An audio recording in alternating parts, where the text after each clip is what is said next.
This morning they let us know that there's another 10x coming, and you guys seemed to like it last time when I did kind of a review of all the champs involved in the 10x and give my thoughts on whether or not they were worth it. So I figured we'll do that again since you know, maybe there's some newer players checking these out that'll get something out of this. So in this 10x we've got Brackus, Molly, Nethril, Turvold, Gorg, Rockbreaker, Frostbringer, and Skullcrown. A pretty interesting mix here for a 10x. Now, I'm going to go ahead and let you know, I say this about every 10x, I don't generally like 10x events. I like them better than I used to, but I don't think, generally speaking, it's not going to go too great, right? You have the same rates you always have by default. You have to pull a legendary, and then you have a 10 times chance to pull one of these legendaries, right? Or you have to pull an epic, and then you have a 10 time chance of it being one of these epics. You don't have 10x base rate. So if you're newer to the game and you're unsure about how that works, I don't think that your base rates are increased. You still have the same summoning rates, right, as these, okay? It's just, if one of these triggers, then you have a 10 times chance of it being one of the champs on this list, okay? So keep that in mind. We'll start at the bottom, work our way up. Bottom of the list, we got Skullcrown. Now, of course, right? She's a very popular, one of the most popular champs in the game. Very popular epic. One of the nicer epics to have. She makes farming easy. She's a great AoE arena nuke. She can be set up to help you clear waves and dungeons. She's just great. She's great. We all love Skullcrown, right? First skill, AoE. She places an extra hit if the target has more than 50% HP.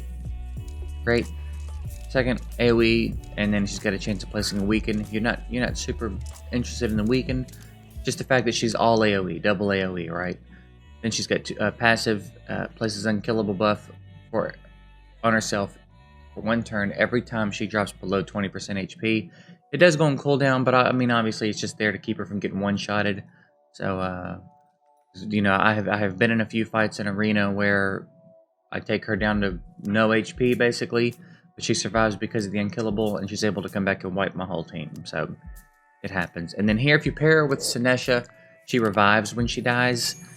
Now, this can be nice, but I have to say that in my experience dealing with this setup in arena, Sinesha does not seem to be worth it to have Sinesha on the team to get this revive, okay? She's just going to come back and get killed again, and if you kill Sinesha first, this won't even trigger, right? Sinesha has to be alive, which I've always thought, if there's a team synergy like that, like only available when Sinesha's on the team, if we go into a match and Sinesha's on the team, I feel like this passive should be active, whether she gets killed or not. You know what I mean? I don't know, maybe change it to only available when Sinesha is alive, but I feel like when you enter a battle with certain synergies set up, I feel like they should be active, but whatever. And then she's got an arena speed lead, but for 23%, so pretty handy in a lot of different ways. Great base attack. As far as epics on this list, she's the one you're going to be wanting to go for. If you're trying to pop voids for a 10x, she certainly seems like she would be the one you're after here. Gorg is also not a bad option, but let's go look at Frost. Excuse me.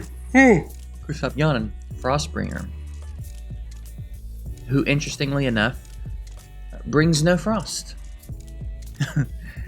She's got a heal block on the first skill, and it's a 2-hitter. She's got a 3-hitter here with a decreased defense if it has heal reduction, which is kind of annoying. And then speed and attack buff on all allies. Now, she's not a turn meter booster, but the speed and attack buff is nice. And then she's got a defense buff for dungeons. She's okay. I'm sure there are some people earlier mid-game using her and getting a little bit out of her, but aside from those circumstances, she's not going to do much for you in like actual mid and beyond. You know what I mean? If you're trying to really climb up an arena, her attack buff, you're going to want it to have, you're going to want to boost her, right? Defense break, it's random. Can't place it on who you want. It's nice for bosses maybe, but they got to have heal reduction up already for it to land. She's just kind of meh. I don't know that I would bother unless you're a collector and you don't have her yet, you know? I don't know that I would bother going after her. Who is Rockbreaker? I am totally blanking out on who Rockbreaker is. We found a little bastard. Man, now I know who he is. Now I remember. I totally blanked out. Totally blanked out. Here he is. Alright. He's actually kind of cool. He's one that I actually have some plans with. Do something with in some videos soon. Hopefully. Attacks one enemy. Increase this champion's defense by 4% each time this skill is used. Stacks up to 20%. That's kind of cool. He scales off defense. He makes himself stronger as the fight goes on. Makes himself stronger and tankier as the fight goes on. I think that's kind of a cool mechanic. 75% of placing a provoke on all enemies for 1 turn. Counterattack on himself for 2 turns. And then you can get that up to 100% chance, so it just relies on accuracy. Pretty cool. And 25% chance of decreasing damage inflicted on this champion by 50% each time he's attacked. You can get that up to 50%. That's pretty wild, right? And that's some interesting RNG. And then defense buff and arena by 30%. So it's a kit that makes sense, right? It's not super game changing. Like, he won't unlock content for you or anything. But as far as a champ that I think is fun, that there could be some fun things to do with, I think he's an interesting case. So, like I said, hopefully I'm going to get some videos out with him in it soon. And check out some of what he's capable of. But I like his kit. I think it's interesting, pretty unique. Would I bother burning shards to get him? No, probably not. I think he's one that if you happen to pull, maybe he's fun to play around with. But I don't think he's someone you should be going after. Like if you're trying for something in a 10x, I don't know that he should be the target necessarily. And then let's see, last epic on the list, we got the old homie Gorg. I think we all know Gorg pretty well. 23% speed lead in arena. Buff strip on the first skill. Here's his boost, 15%.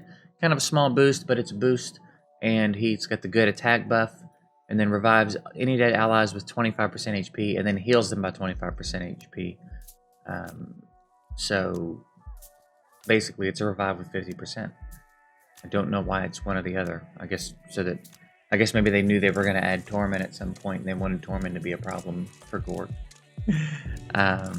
Gorg's great. Gorg can absolutely unlock some content for you if you're earlier game, mid game, depending on where you're at and what it is you're working on.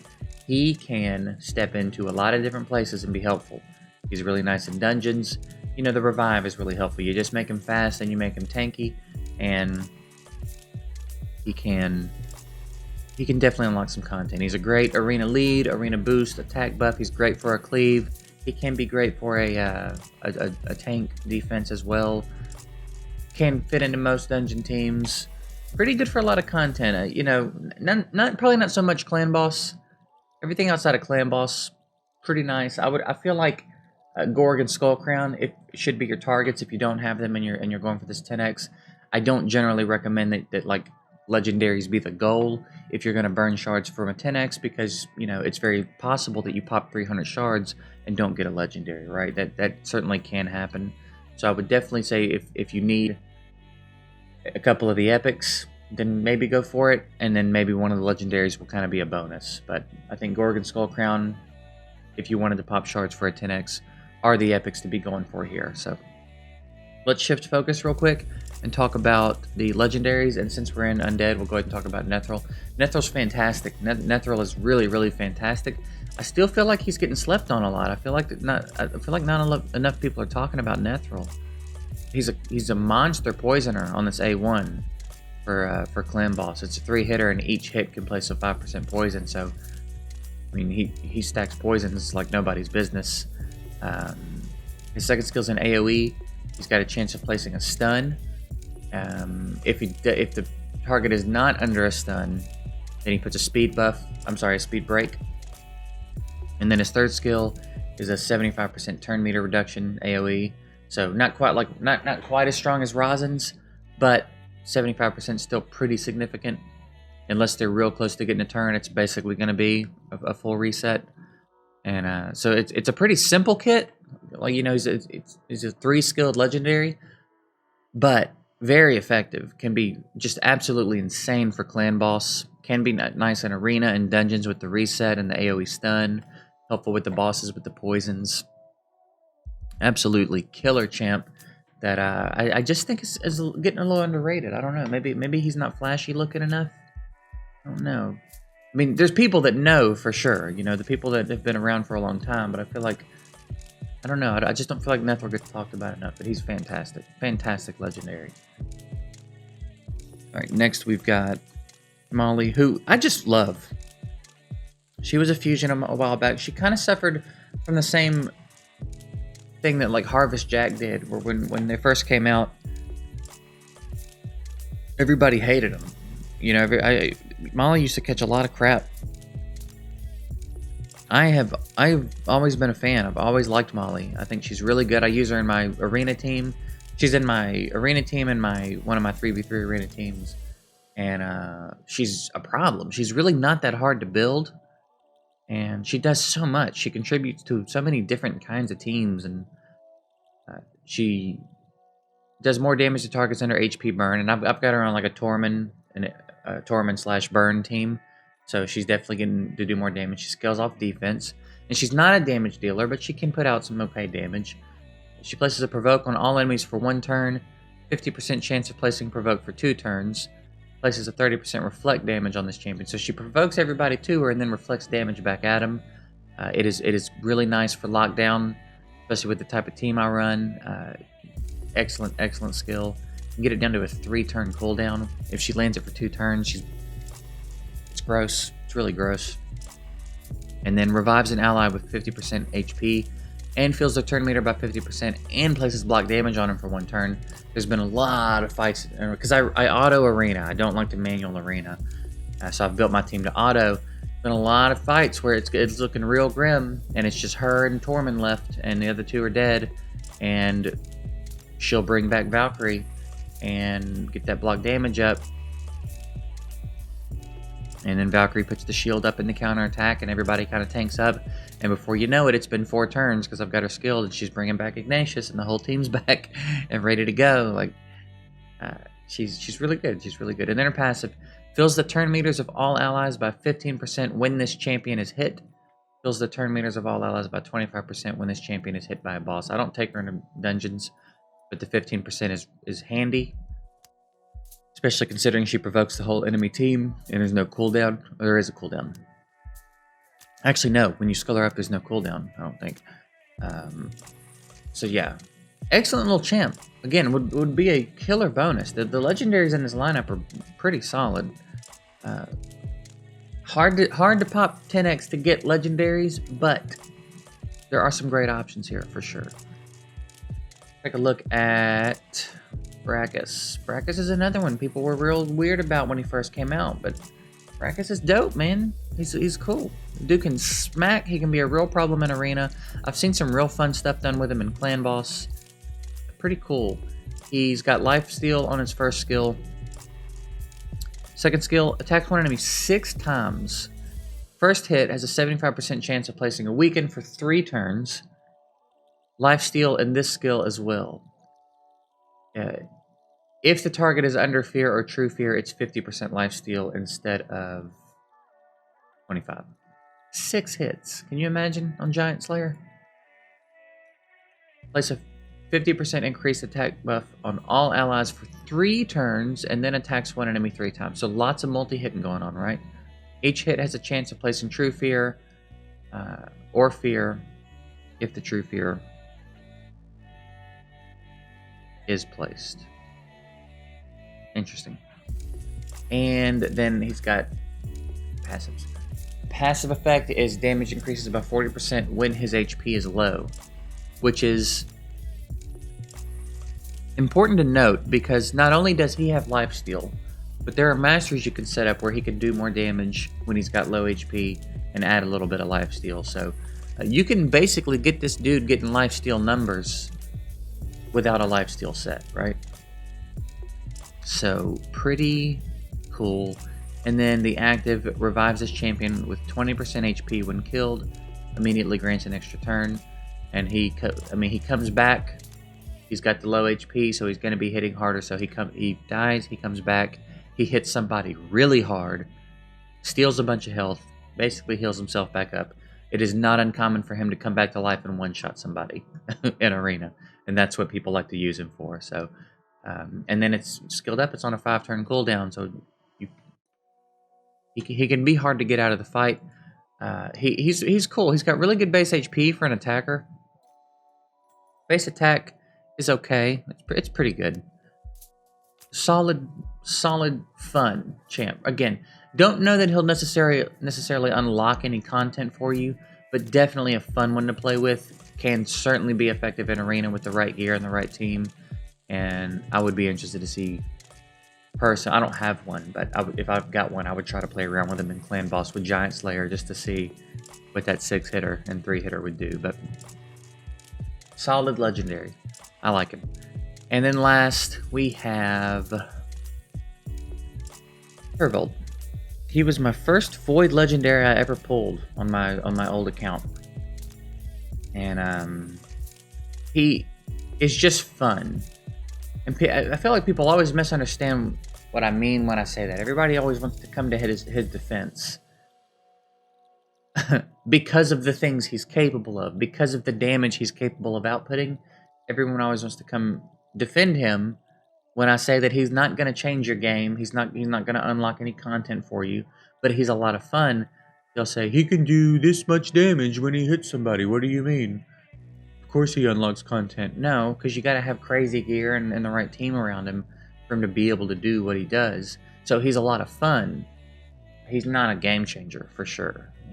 That's just a fact. If you're very early game, then sure, any legendary is going to be nice to have, but he's not really, unless you're well into the game and have the gear and the team to put behind him and put him into Clan Boss so he can, do what he does there. Like I said, there's some fun niche things to do with him. Let's talk about it. Attack swing enemy 55% plans placing a weaken, pretty standard 2-hitter. Here he attack buffs, crit rate buffs, and speed buffs himself, and gives himself an extra turn. This is important for his 3rd skill. Attacks one enemy 2 times. Damage increases according to the number of buffs on this champion. If the target is killed, resets the cooldown of this skill. Now, this is cool because this is obviously what you should start the fight off with, and then he'll go A3. So by default, he's gonna get 3 buffs on himself. Now you can put sets on him that make him start the fight with buffs. Some of the divine sets or something. Pair him up with other characters who place buffs. Bad L places double continuous heal. Any buffs you can get on him. But the goal, kind of in the same way that you build a team around Seer, where you build a team that stacks a bunch of buffs so that she can absorb them and do her thing. Very similar concept here with Turvold. Stack him with buffs. And the damage he can output is really crazy. I have done over 500k with this skill with no mastery procs, just on like enemies and waves, right? It's not even like a huge Clan Boss mastery proc. It's just the damage output from having all the buffs and the stats that I had on him. Keep in mind when you're building Turvold, if lightning strikes and you happen to pull one, he only needs 70% crit rate, okay? Because he crit rate buffs himself before he uses his skill. So don't drive yourself nuts trying to get 100 crit. He only needs 70. Keep that in mind. But yeah, again, another fun champ. Not a game changer, in my opinion. So that's it for the 10x list. I mean, as far as like, I think Skullcrown and Gorg if you're earlier in the game, or you've been after a Skullcrown for a long time and don't have one, early mid, even mid maybe, I think it might be worth it just for the Skullcrown or Gorg potential. Rockbreaker, fun. Frostbringer, meh. And then legendaries, there's potential for nice bonuses. I think any of the legendaries would be nice. Nethril or Molly would be fantastic. Brachus would be fun. Purpled would be fun. So take that information and do with it what you will. I'm not gonna recommend to you that you use all your shards on a 10x. But Gorg and Skullcrown, if you're earlier in the game, will certainly be helpful for you. And if you happen to, get lucky and pull one of those legendaries, could be good for you. So that's it. That's my thoughts on the 10x. Hopefully this was helpful to someone. Yeah, I guess that's it. I'm gonna go start a stream on Twitch. If you want to come over and hang out, we'll be goofing around over there for a little bit. Appreciate you guys watching, and I'll see ya later.